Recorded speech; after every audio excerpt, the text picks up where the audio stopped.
Companies ले लो, companies ले लो, companies ले लो। जी भाई साहब, मुझे लेनी है कंपनी। दिखाओ तो सही कौन कौन सी कंपनीज बेच रहे हो आप। जी मैडम, मेरे पास बहुत सारी कंपनीज हैं। कुछ गवर्नमेंट कंपनीज हैं, कुछ प्राइवेट कंपनीज हैं, कुछ घाटे की हैं, कुछ मुनाफे की हैं। आप बताओ मैडम, आपको कैसी कंपनी चाहिए? मुझे तो कोई गवर्नमेंट कंपनी दिखा दो। जरा मैं अपना पिटारा खोल लूँ, फिर मैं आपको एक अच्छी सी गवर्नमेंट कंपनी खरीदने के लिए दूंगा। Hi friends, welcome to T point. Surprised. We are changing the name of this channel to T point. हमारी जिंदगी टी पॉइंट से भरी है। बहुत सारी स्टेजेस ऐसी आती हैं जहां समझ नहीं आता कि इधर जाएं या उधर जाएं, ये रास्ता सही है या वो। और उस टी पॉइंट से जाने वाले दोनों ही रास्ते सही दिखते हैं और सही होते भी हैं, क्योंकि दोनों ही रास्ते कहीं ना कहीं जा ही रहे होते हैं। बस हमें देखना ये होता है कि हमें कौन सा रास्ता चुनना है। तो फ्रेंड्स, टी पॉइंट एक कोशिश है उस टी पॉइंट पर खड़े आम आदमी को रास्ता दिखाने की।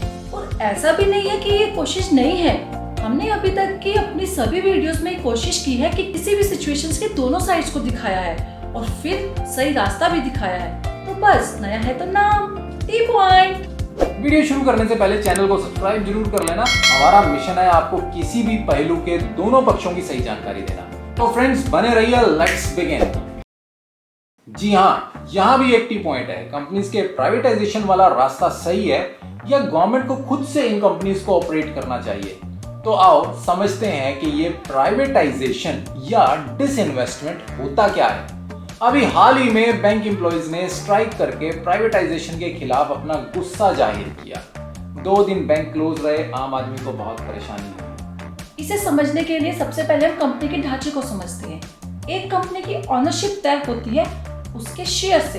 किसी भी कंपनी का कोई एक मालिक नहीं होता, बल्कि उसके शेयर होल्डर ही उसके असली मालिक होते हैं। कैसे? किसी शेयर होल्डर के पास उस कंपनी के जितने परसेंट शेयर होते हैं वो उतने परसेंट का ही मालिक होता है। अब गवर्नमेंट कंपनी क्या होती है? अगर आधे से ज्यादा शेयर्स गवर्नमेंट के हों तो उसे गवर्नमेंट कंपनी कहा जाता है, यानी 51%। करेक्ट। अब अगर गवर्नमेंट इन 51% में से कुछ हिस्सेदारी बेच दे तो वो डिसइन्वेस्टमेंट कहलाता है। बेच दे? पर बेचे किसे? यहाँ फिर से एक टी पॉइंट आता है, प्राइवेट कंपनीज या पब्लिक। बहुत बार ऐसा देखा गया है कि ये हिस्सेदारी सीधा प्राइवेट कंपनीज को बेच दी गई, जो हमेशा कंट्रोवर्शियल रहा। अब अगर डिसइन्वेस्टमेंट की बात करें तो ये शुरू हुआ था 1991 में। 31 पीएसयू सॉल्ट किए गए थे 3000 करोड़ में। उस समय तो पूरे शेयर्स प्राइवेट कंपनीज को ही बेच दिए गए थे। इसका दूसरा रास्ता है पब्लिक या आईपीओ, जिसे इनिशियल पब्लिक ऑफर भी कहा जाता है। यानी जितने परसेंट की हिस्सेदारी बेचनी है उतने परसेंट के शेयर्स मार्केट में डाल दिए जाएं, जिसे आम आदमी शेयर मार्केट से डायरेक्टली खरीद सके, ताकि कोई एक प्राइवेट कंपनी उसकी मालिक ना बन सके और पूरी पब्लिक के पास अपॉर्चुनिटी हो उस कंपनी के मालिक बनने की, जैसा कि अब के प्राइवेटाइजेशन में गवर्नमेंट ने अनाउंस किया है। अब सवाल ये आता है कि अगर पूरी पब्लिक ही मालिक बन जाए तो उस कंपनी को चलाएगा कौन? कंपनी चलाने के लिए होता है बोर्ड ऑफ डायरेक्टर्स, जिसे अपॉइंट करते हैं शेयर होल्डर्स। शेयर होल्डर्स के पास वोटिंग राइट्स है। 1 share is equal to 1 vote. यानी अगर आपके पास किसी कंपनी के 100 शेयर्स हैं तो आपके 100 वोट हुए। बड़े शेयर होल्डर को डिसीजन मेकिंग में ज्यादा वेटेज मिलती है। अगर सभी छोटे शेयर होल्डर एक हो जाए तो वो बड़े शेयर होल्डर से भी ज्यादा पावरफुल हो सकते हैं। तो ये तो था कंपनी का बेसिक स्ट्रक्चर। अब बात करते हैं कि डिसइन्वेस्टमेंट सही या गलत। गवर्नमेंट कंपनीज का ट्रैक रिकॉर्ड रहा है लॉस मेकिंग का। तो लॉस मेकिंग कंपनीज को चलाए रखना गवर्नमेंट के लिए नुकसानकारी रहता है। गवर्नमेंट का लॉस यानी कंट्री का लॉस, एंड कंट्री का लॉस यानी आपके टैक्स के पैसे का मिसयूज। जी हाँ, आपके टैक्स का पैसा इन लॉस मेकिंग कंपनीज के लॉस को बियर करने में ही चला जाता है। तो डेवलपमेंट के लिए फंड कहाँ से आएगा? यहाँ इस टी पॉइंट पर 2 रास्ते हैं। First one is in companies को प्रॉफिटेबल बनाया जाए। सेकंड वन इज इन्हें बेच दिया जाए। ना, ये पहला रास्ता गवर्नमेंट के लिए बहुत मुश्किल है, क्योंकि गवर्नमेंट हमारी हर 5 साल या कई बार उससे भी पहले ही बदल जाती है, जिससे कि टॉप मैनेजमेंट में भी बदलाव होते हैं, स्ट्रेटेजी बदल जाती है, एम्प्लॉइज को इतनी जॉब सिक्योरिटी मिलती है कि वो काम को सीरियसली ही नहीं लेते। इसके अलावा करप्शन आप सब जानते हैं। अगस्त 2020 में बीजेपी लेड गवर्नमेंट डिसाइड करती है कि अब गवर्नमेंट सिर्फ 4 स्ट्रेटेजिक सेक्टर्स में ही इन्वेस्टमेंट करेगी, बाकी सब प्राइवेटाइजेशन हो जाएगा। स्ट्रेटेजिक सेक्टर जैसे oil, banking, infrastructure and transportation. इसके बाद से ही कंट्री में डिबेट स्टार्ट हो जाती है कि ये सही है या गलत?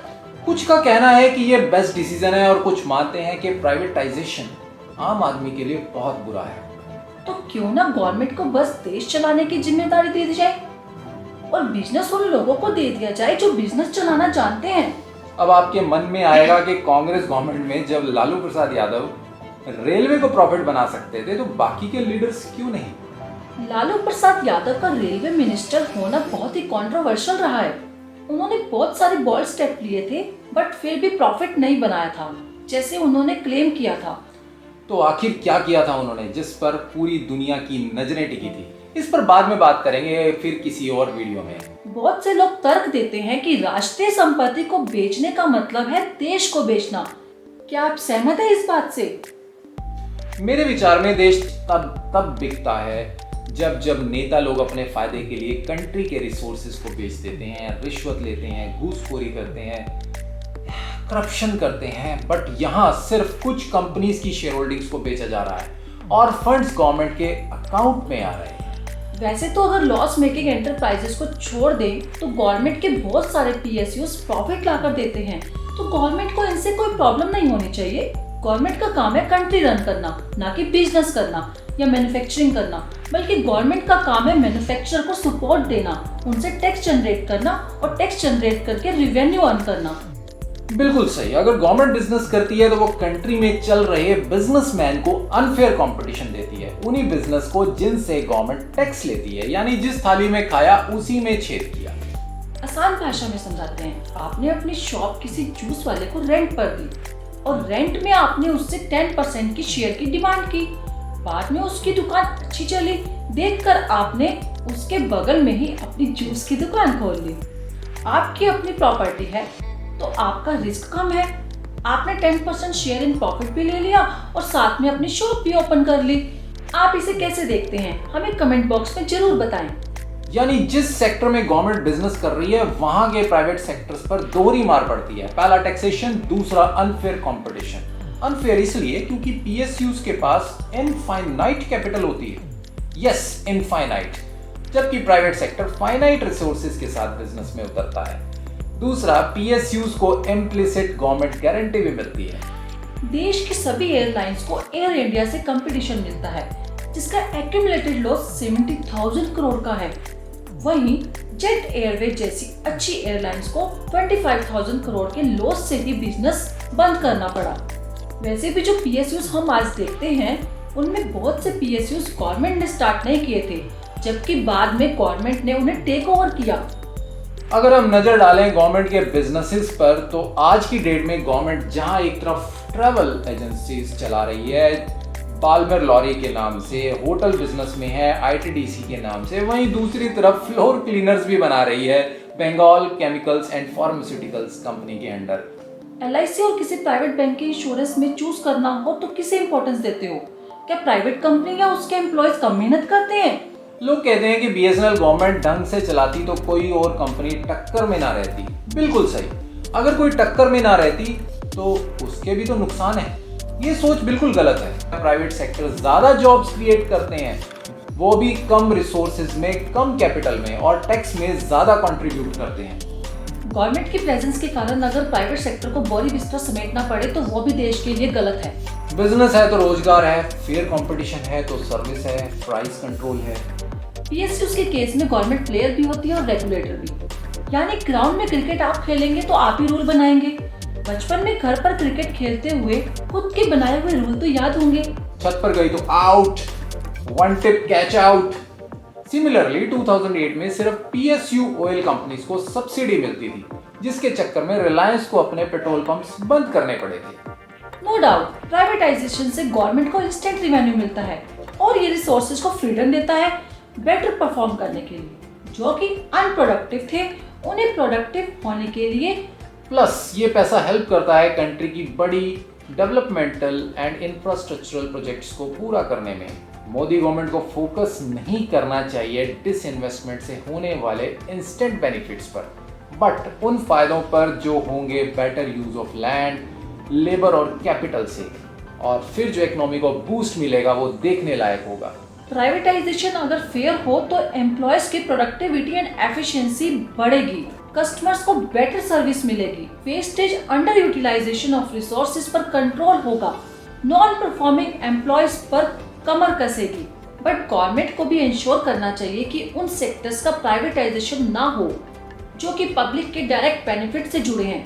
कोविड के बाद हमारे पास इतने ज़्यादा सरप्लस नहीं है कि हम फ्री में बांट सकें, पर हमारे लिए लिबरलाइजेशन भी एक बहुत बड़ा रिफॉर्म है। अगर बिजनेस को आज़ादी मिलती है तो ऑब्वियसली सी बात है कि बिजनेस ग्रो करेंगे और कंट्री की इकोनॉमी भी रिफॉर्म करेगी। आपको हमारा वीडियो कैसा लगे हमें कमेंट बॉक्स में जरूर बताएं, और अगर आप हमारे काम को सपोर्ट करना चाहते हैं तो हमारे चैनल को सब्सक्राइब करें, वीडियो को लाइक करें, ज़्यादा से ज़्यादा लोगों तक शेयर करें ताकि हमारी ये इन्फॉर्मेटिव वीडियो ज़्यादा से ज़्यादा लोगों तक पहुंच सकें। Stay tuned, bye bye.